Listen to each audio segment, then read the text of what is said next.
उधर जो है भारतीय जनता पार्टी के लोग कह रहे हैं 400 सीट हमें मिल जाए तो संविधान बदल देंगे।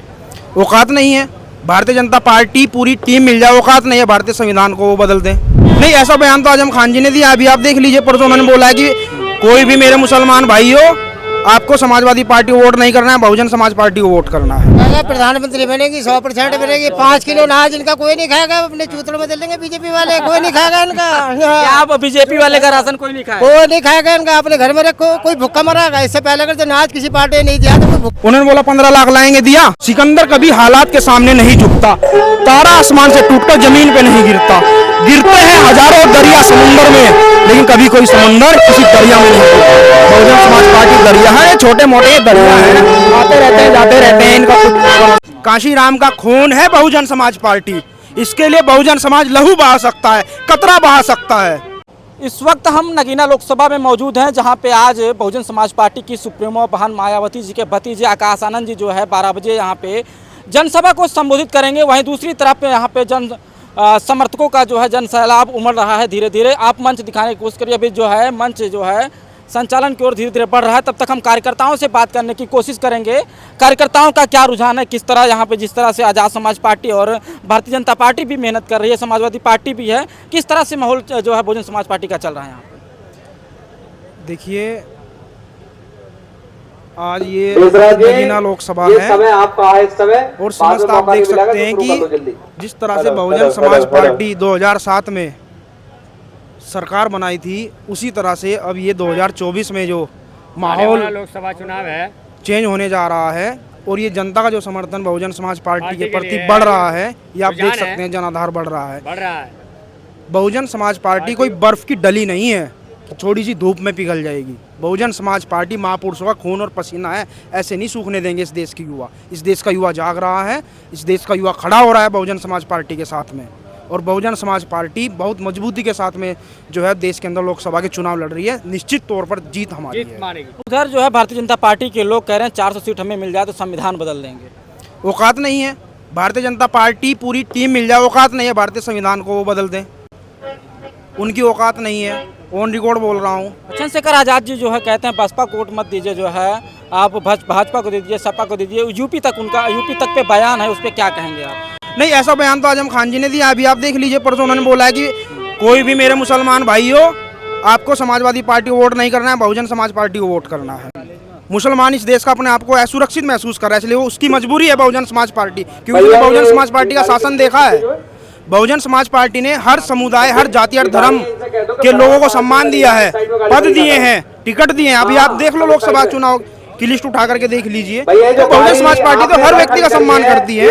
आजम खान ने खुद बोला है कि समाजवादी पार्टी को छोड़ करके बसपा को वोट दीजिए। जिस तरह से भाजपा आए दिन दलितों पर अत्याचार करती है, वही नए नए कानून लाती है, तो उस कानून को जो ला रही है उस पर क्या कहना चाहेंगे?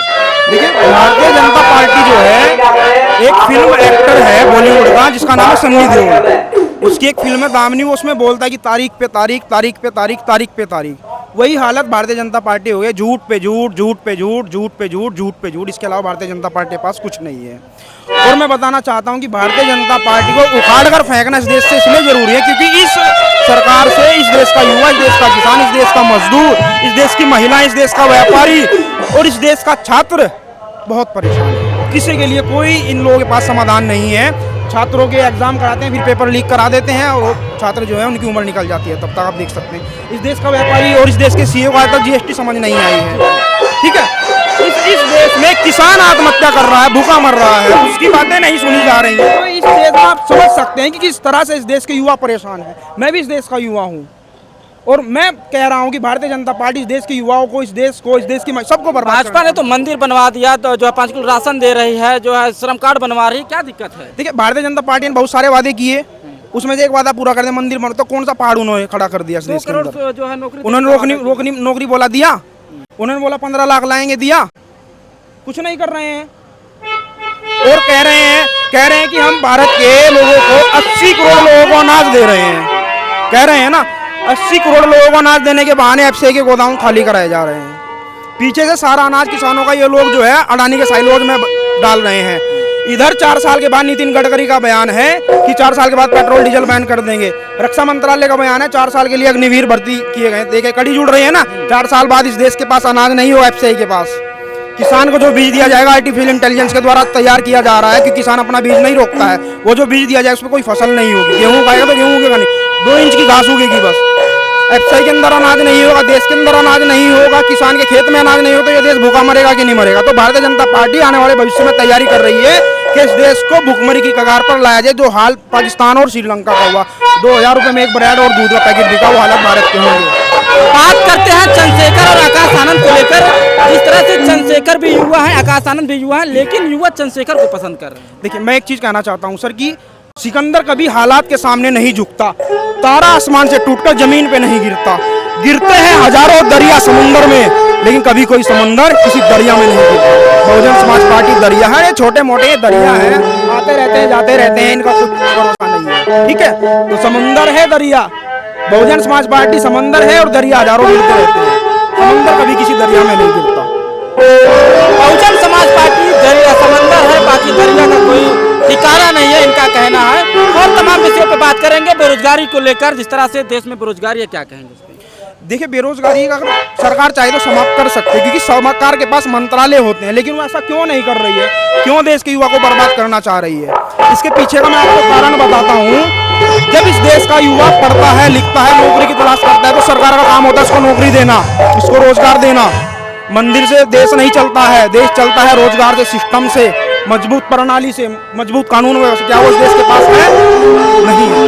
तो क्या इस देश का युवा सुरक्षित है? नहीं है। तो जब इस देश का युवा सुरक्षित नहीं है वर्तमान सरकार में, तो इसका मतलब युवा इस देश की वर्तमान सरकार को उखाड़ कर फेंकने का काम करेगा।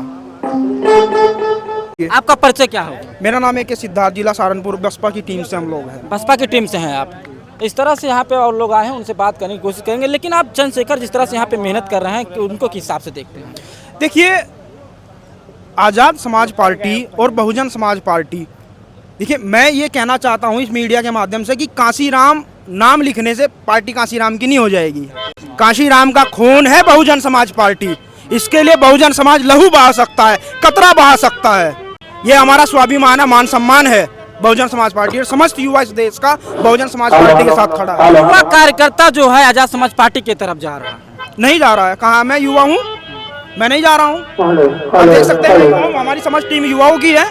युवा तो बहुजन समाज पार्टी के साथ था, है और रहेगा, क्योंकि कांशीराम साहब ने कहा है कि जो समाज बिखरा हुआ होता है वो कभी शासक नहीं बन सकता है। ये बात समाज को समझ आ गई है कि बिखरा हुआ समाज शासक नहीं बन, इसलिए बिखरेगा ही नहीं समाज। समाज एकजुट है। वो पोलिंग बूथ के अंदर वोट डालने जाता है, उसको कुछ नहीं दिखाई देता है, सिर्फ हाथी के बटन के अलावा हाथी दिखाई।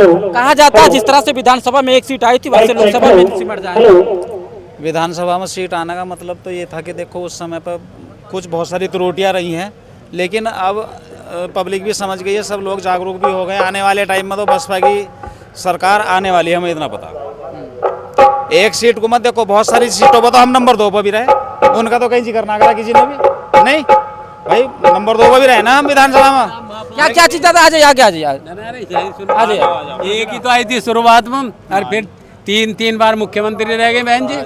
एक ही तो आई थी शुरुआत में। इंडिया गठबंधन जो है बहन जी को प्रधानमंत्री पद का चेहरा घोषित कर रहा था। हाँ तो हो सकता है, बिल्कुल बनेगी, बिल्कुल रहेगा। प्रधानमंत्री बनेगी, 100% बनेगी। 5 किलो अनाज इनका कोई नहीं खाएगा, अपने चूतरों में दे देंगे बीजेपी वाले, कोई नहीं खाएगा इनका। क्या बीजेपी वाले का राशन कोई नहीं खाएगा? कोई नहीं खाएगा इनका, अपने घर में रखो, कोई भूखा मरागा। इससे पहले अगर अनाज किसी पार्टी ने नहीं दिया तो कोई भूखा मरा आदमी। लेकिन आप ही लोगों में से जो समाज के लोग हैं वही तो 5 किलो राशन ले रहे हैं। कोई ले रहा तो दे रहा तो खा रहा है। अगर इससे पहले नहीं दिया किसी पार्टी ने तो भूखा मरा कोई आदमी। कहाँ से आए आप? मैं नगीना लोकसभा से हूँ। नगीना लोकसभा से। क्या नाम है? मेरा नाम शीशराम सिंह है। नगीना लोकसभा से लोग यहाँ पे भी मौजूद हो रहे हैं धीरे धीरे। उनका कहना है कि जो 5 किलो राशन है प्रधानमंत्री मोदी जी की तरफ से मिले चाहे ना मिले, लेकिन जो हम बहुजन समाज पार्टी के समर्थक रहेंगे, जो है बहुजन समाज पार्टी को वोट करेंगे, बीएसपी की सरकार बनाएंगे। इसी के साथ ग्राउंड रिपोर्ट देखते रहिए आप। हम लगातार यहाँ पे ग्राउंड रिपोर्ट एक एक करके 5-5 मिनट का वीडियो आपको दिखाते रहेंगे। इसी के साथ धन्यवाद।